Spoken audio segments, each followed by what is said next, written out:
उद्धव ठाकरे गटाच्या काही खासदारांबरोबर तुमची गुप्त बैठक झाली अशी चर्चा आहे. आणि त्याच्यावर तुम्ही चर्चा आहे. चर्चा आहे. अरे बाबा, कुठल्या तरी बातमीवर तुम्ही बातम्या करता, त्याची शहानिशा तर करायला पाहिजे.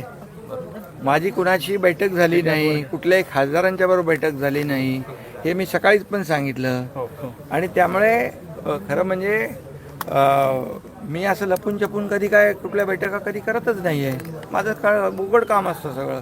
आणि अशा प्रकारची कुठलीही बैठक कुठल्या उभाटाच्या खासदारांची नाही झाली, आणि आमच्याही खासदारांची ती आता मी ऑनलाईन घेतोय बैठक, ती SIRसाठी.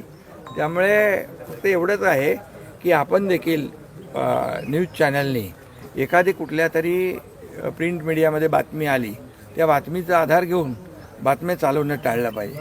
लगेच तुमची काय सनसनाटी ब्रेकिंग न्यूज, अरे असं करू नका ना. वस्तुस्थिती आपल्याला लोकांसमोर आपण मांडण्याचा नेहमी तुम्ही काम करता. त्यामुळे शहानिशा करूनच, खात्री करूनच बातम्या दिल्या पाहिजे. ह्या अशा बातम्या टाळल्या पाहिजे. नारायण राणे साहेबांचा आज वाढदिवस आहे. नारायण राणे साहेबांना मी सकाळी शुभेच्छा दिल्या आणि त्यांचं उत्तम आरोग्य, दीर्घायुष्य आणि त्यांचं एवढ्या वर्षाचा कामाचा अनुभव, त्यांचं मार्गदर्शन सातत्याने मिळत राहू, अशा प्रकारच्या त्यांना शुभेच्छा मी